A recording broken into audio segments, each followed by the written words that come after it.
प्रेरणास्पद कथाएं YouTube channel पर मैं धनंजय जैन आप सभी का हार्दिक अभिवादन करता हूं। दोस्तों, एक संत पुरुष थे। प्रतिदिन उनकी पत्नी कपास से सूत बनाकर सूत को धागों में तैयार करती थी, फिर उसको बुनती थी और इस तरह से साड़ी तैयार होती थी। उसके पति उसको रंग रोगान करके बाजार में बेचने लायक साड़ी बनाकर तैयार कर देते थे। प्रतिदिन का यही काम था। प्रतिदिन साड़ी बेचकर अपने उदर निर्वाहन का काम वे लोग करते थे। एक दिन कुछ मन चले मित्रों ने निर्णय किया कि ये जो जुलाहा है, ये जो साड़ी बेचता है, इसके बारे में बहुत सुना है कि इस व्यक्ति को गुस्सा आता ही नहीं है। इसने अपने परिवार के सदस्यों से, अपनी पत्नी से भी आज तक झगड़ा नहीं किया, ऊंची आवाज में भी नहीं बोला है। भला ऐसे कैसे संभव है? चलो आज इसकी वस्तु स्थिति क्या है इसे समझा देते हैं। लोगों का भ्रम भी हम दूर कर देते हैं। 4-5 दोस्त उस धनाढ्य परिवार के इकलौते पुत्र के साथ मिल गए और उस जुलाहा को सबक सिखाने के लिए उसके पास पहुंच गए।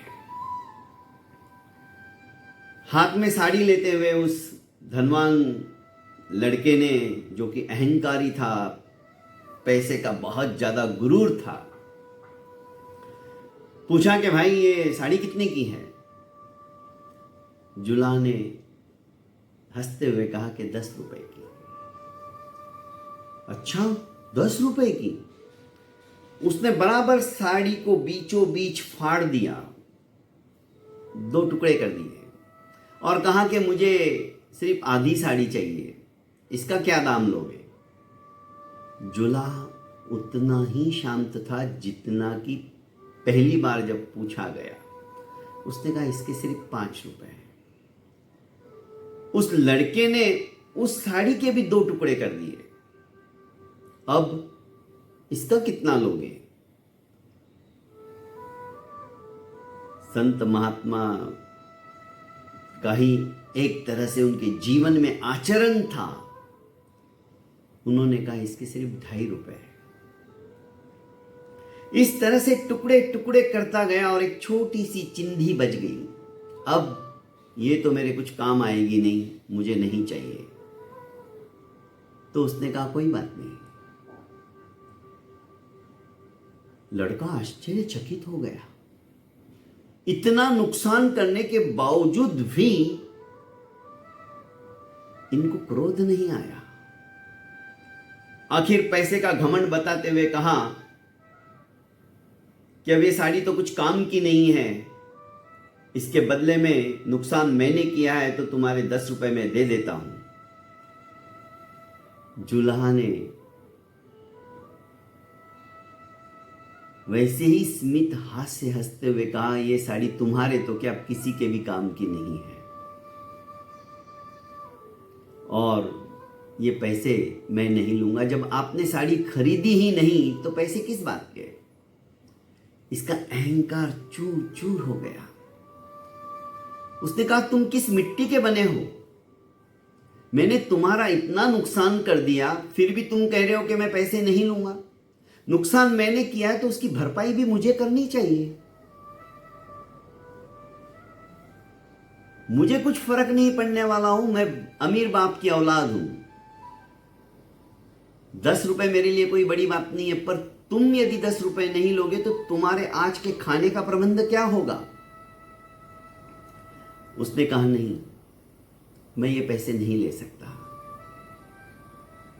चरणों में गिर गया यह लड़का अपने मित्रों के साथ में और कहने लगा कि आप कैसे हो? इतनी सहनशीलता? मुझे माफ कर दो, मैंने बहुत बड़ी गलती की। मैंने आपकी परीक्षा लेनी चाहिए। लोगों के मुंह से तारीफ सुन रहा था कि उनको कभी गुस्सा आता ही नहीं। आज इतना बड़ा नुकसान करने के बावजूद भी आप क्रोधाभिभूत नहीं हुए। उसने कहा कि वत्स, यदि मैं तुमसे 10 रुपया ले लेता तो शायद एक दिन का गुजारा मेरा चल जाता, पर यदि तुम्हें आज अपनी वस्तु स्थिति का ज्ञान नहीं होता, हार्दिक पश्चाताप नहीं होता, तो शायद तुम्हारी जिंदगी के भी इस साड़ी की तरह टुकड़े टुकड़े हो जाते। और मैं ये कदापि नहीं होने देना चाहता। तुम्हारी जिंदगी संवर जाए, इससे बढ़कर और क्या होगा। इस साड़ी के मूल्य के आगे तुम्हारे जीवन का मूल्य कई गुना ज्यादा है। उसको पैसों से नहीं आंका जा सकता। महात्मा के इस तरह के वचनों को सुनकर चारों के चारों दोस्त नतमस्तक हो गए और हाथ जोड़कर बारंबार माफी मांगने लगे। ये और कोई नहीं थे, ये संत महात्मा थे, संत कबीर जी। हम प्रवचनों को सुनते हैं, पढ़ते हैं, पर हमारे जीवन के अंदर वे प्रवचन नहीं होते हैं, जिन्हें हम आत्मसात नहीं करते हैं। प्रैक्टिकल रूप में जीने को ही प्रवचनों को जीवन में उतारना कहते हैं।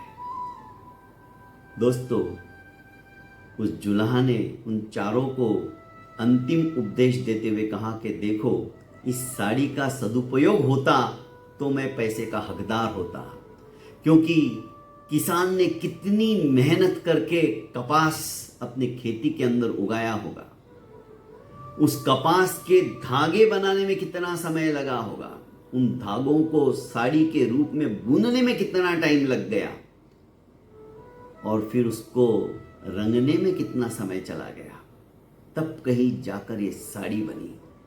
ये साड़ी यदि कोई पहन लेता, इसका कोई उपयोग कर लेता, तो इसकी कीमत सचमुच में वसूल हो जाती।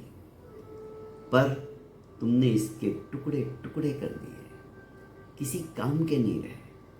यही सोच के मैंने मन में संकल्प किया कि आज नुकसान हो रहा है तो होने दूं, पर इसकी जिंदगी के टुकड़े हो गए तो संवारने वाला कोई नहीं होगा। और आज अच्छा मौका मिला है, भगवान ने मुझे अच्छे कर्म करने के लिए शायद आज का दिन चुना है। एक दिन मैं उपवास कर लूंगा तो क्या फर्क पड़ने वाला है। बस यह सुनना ही था कबीर दास जी के मुंह से। चारों की चारों उनके शिष्य बन गए। कहने का अभिप्राय है दोस्तों, बात छोटी सी होती है, पर बात जब यहां से निकलती है प्रैक्टिकल रूप में, वो सीधी यहीं पर असर करती है। कान से सुनने के बाद सीधी हृदय पे चली जाए, समझ लो आपका उपदेश सार्थक हो गया, क्योंकि वो उपदेश आपने जीवन में आत्मसात करके रखा है। बहुत बहुत धन्यवाद दोस्तों। कहानी छोटी सी है, पर कहानी बहुत कुछ हमें प्रेरणा देकर प्रेरित करती है कि हमारा जीवन भी प्रैक्टिकल रूप में हो जाए। यही मंगलमय कामना के साथ में आभार अभिव्यक्त करते हुए यही निवेदन करूंगा कि ज़्यादा से ज़्यादा इस चैनल को लाइक कीजिए, सब्सक्राइब कीजिए और फॉरवर्ड कीजिए। प्रणाम।